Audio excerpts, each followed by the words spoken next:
දැනුම් ගන්න සතුටු වෙන්න.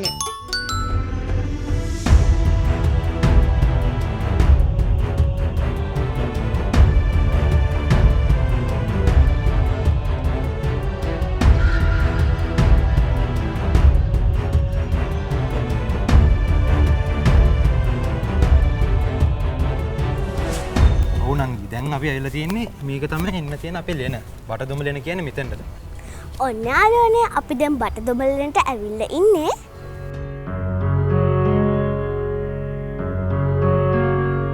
අද අපි ඇවිල්ලා තියෙන්නේ සබරගම් පළාතේ රත්නපුර දිස්ත්‍රික්කයේ කුරුවිට කෝරළේ තියෙන බටදොම ලෙනට.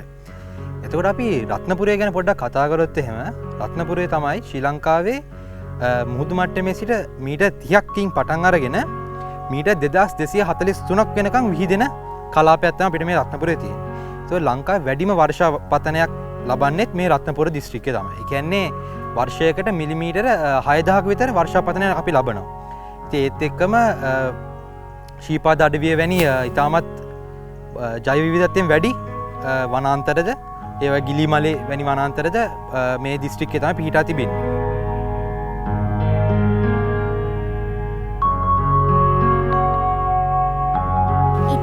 අපිට කියන්නකෝ මෙහි තියෙන විශේෂත්වය. ඔව් නංගි ඇත්තම කියනවා නම් මෙතන තමයි අපිට හම්බෙන්නේ ලංකාවේ පළවෙනි මානවයා. ඒ කියන්නේ Homo sapien බලංගොඩෙන්සිස් කියන එක කියනවා. එතකොට යාට අපි ඉංග්‍රීසි වලින් the බලංගොඩ මෑන් කියලා හඳුන්වනවා. එතකොට මෙයාව අපිට වාර්තා වෙන්නේ මීට වසර 30000කට විතර කලින්. ඒ කියන්නේ මේක ඉස්සෙල්ලාම හොයාගන්නේ පීපී දරණියගල කියන මහත්තයා ඒ 1924 දී. ඊට පස්සේ මෙතන කැණීම් කරලා තියෙනවා 4ක්. ඒ කියන්නේ අදියර 4ක කැණීම් 4ක් කරලා තියෙනවා. ඒ 1974 1978 1989 සහ 2005 2005 තමයි අන්තිම කැණීම මෙතන සිදුවේ. මේ වටේ අපිට හම්බ වෙන ගවර. ගවර කියන්නේ ලංකාවේ හිටපු විශාලතම කුළුහරකෙක් වැනි සතෙක්. හිපොපොටේමස්, ඒ වගේම තවත් වියාග්‍රයින්, රයිනෝසිරස් වැනි සතුන් මෙහින් වාර්තා වෙනවා අපිට. කියන්නේ මේගොල්ලන්ගේ ෆොසිල. අපි ගත්තොත් එහෙම ඇටකටු හා සමාන දෙයක් තමයි ෆොසිල කියන්නේ. දීර්ඝ කාලයක් තිස්සේ මේ පොළොව යට තිබිලා හම්බෙච්ච දෙයක්. ඉතින් එවැනි දේත් හම්බෙනවා. මීට වසර 17000කට විතර ඉහතදී වියාග්‍රේගේ ඉස්සරහා කකුලක කොටසක් හම්බෙලා තියෙනවා මේ ලෙනේ තිබිලා. ඉතින් ඒ කියන්නේ බලංගොඩ මානවයා ඉඳලා තියෙන්නේ ඉතාමත් ලොකු, ඒ කියන්නේ ලොකු සතුන් හිටපු කාලෙක. ඒ කියන්නේ ශරීරය ඉතාමත් විශාල සතුන්. ඉතින් ඒ වගේ තමයි නංගි. තව එකක් තියෙනවා දැන් මේ මානවයා ආහාරයට ගත්ත දේවල්. ඒ කියන්නේ ගොනු බෙල්ල. අයියේ අපිත් බෙල්ලේ කල්වල බලමුද? ඔව් නංගි යන්. මෙතන ඉන්න බෙල්ල. ඒකට දැන් ඇත්තට මේ තියෙන්නේ 2005 අන්තිම කැණීමෙන් ගොඩ දාලා තියෙන බෙල්ල තමයි මෙතන ගොඩ ගහලා තියෙන්නේ. ඒ කියන්නේ වටිනා කියන දේ කියන්නේ බෙල්ලන්ගේ සමහර අපේ සාම්පල් ඒගොල්ලෝ මියුසියම් ඒ කියන්නේ කෞතුකාගාර වලටත් ගෙනහිල්ලා තවත් බෙල්ලන් ඉතුරු බෙල්ලන් තමයි මෙතන මෙහෙම ගොඩ ගහලා තියෙන්නේ. අයියේ මේ බෙල්ලෙක් නේද? ඔව් ඔය ඉන්නේ බෙල්ලෙක් තමයි නංගි. ඒකට අපිට තාම ඒ හරියටම ඒ මොන බෙල්ලද කියලා කියන්න අමාරුයි. ඒ වුණත් මේ ඉන්නේත් ඒ බෙල්ලෝ. එතකොට යා ආහාරයට ගත්ත දේවල් වලින් මේ බෙල්ලන්ගේ කටුව හැදිලා තියෙන කැල්සියම් කාබනේට් වීම හේතුවෙන් තමයි මේවා දි รา පත් නොවි අපිට තාමත් දැක ගන්න හැකියාවක් වෙලා තියෙන්නේ. කියන්නේ සත්තුන්ගේ අස්ථි වැනි දේවල් එහෙම දි รา පත් වෙන්නේ නැහැ. ඒක නිසා අපිට දැක ගන්න පුළුවන්. ඒ කියන්නේ අපේ ඇටකටු හා සමාන දෙයක් තමයි මේ තියෙන්නේ. ඒ කියන්නේ අපේ දත් ඇටකටු හා සමාන දෙයක් තමයි මේ තියෙන්නේ. එතකොට අපිට දැන් බටදොම ලෙන ගැන කතා කරොත් එහෙම අපිට බටදොම ලෙනෙන් හම්බ වෙනවා ඊටමත් ඉස්සල්ලාම අපිට ආදි මානවයා ගැන දැනගන්න පුළුවන් ලැබෙන දේ තමයි ගුරුගල් ආලේපිත හිස් කබල. ඒ කියන්නේ ඒගොල්ලන්ගේ මළගිය කට්ටියව සිහිගන්වෙන්න තමයි ඒ ගුරුගල් ආලේපිත ඒ මළගිය එක්කෙනෙක්ගේ හිස් කබලක් අරන් ඒ ගුරුගල් ආලේප කරලා ඒවා ලෙනේ තියන් හිටියා කියලා අපි හැමෝම ඉතිහාසෙට ඉගෙනගෙන තියෙනවා. අයියේ මේ පල්ලෙහාට තට්ටු වගේ තියෙනවනේ. ඉතින් අයියේ මේකේ තියෙන විශේෂත්වය මොකද්ද? අනික මේ මොකක්ද? ඔව් නංගි ඇත්තම කියනවා නම් මේක තමයි දැන් අපි කැණීම් කරලා තියෙන ලෙන. ලෙන කියන්නේ දැන් මේක තමයි ලොකු ලෙන. ඒතර මෙතන මේ යට තමයි ඒ අපිට අස්ථි, ඒ ගුරුගල් ආලේපිත අස්ථි වගේ දේවල් හම්බෙලා තියෙන්නේ. එතකොට මේ පැත්ත තමයි අන්තිමටම කැණීම් කරලා නාති. කියන්නේ 2005 අන්තිමටම කැණීම් කරලා නාත්තු පැත්ත තමයි මේ අපිට මේ ගල් වැටිය පේන්නේ. එතන මෙතනින් එහාට තමයි මේ අස්ථි වැනි දේවල් තියෙන්නේ.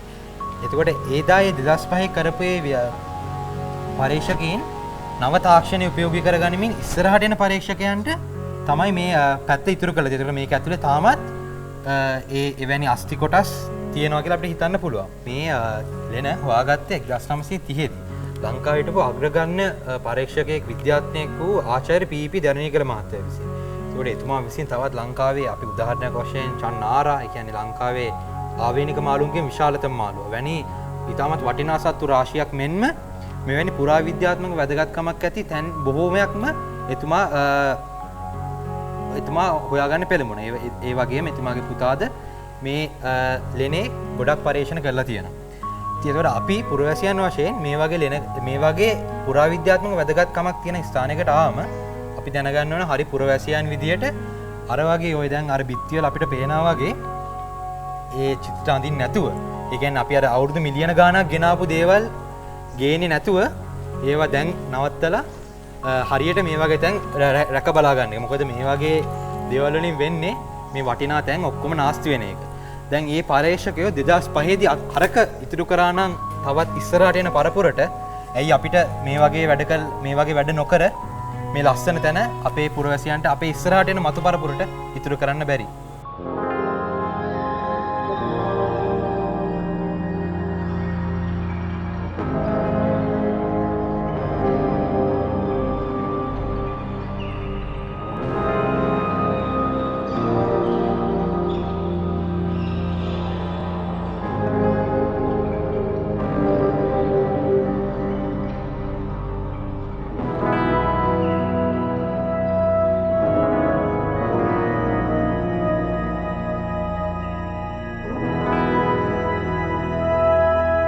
මේ වගේ තැනකට ආවම මේ වගේ තැන් ආරක්ෂා කරගන්න එක අපේ යුතුයකමක්.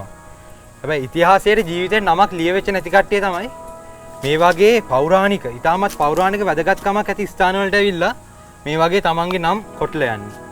ඉතින් එවැනි එක්කෙනෙක් නොවි අපි මේ අපේ දේ අපේ මතු පරපුරට ආරක්ෂා කරගන්න ඕන. එහෙම නේද නංගි? ඔව්.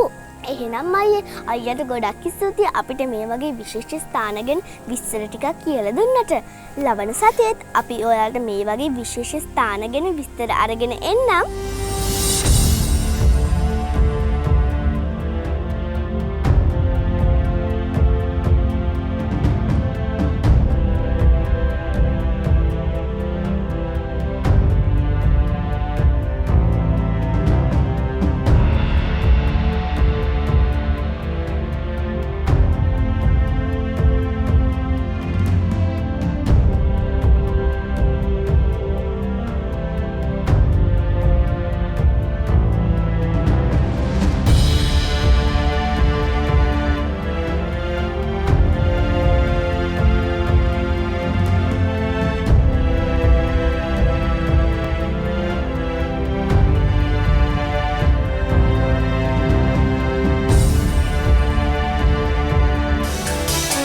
දැන් ගන්න සතුටු වෙන්න.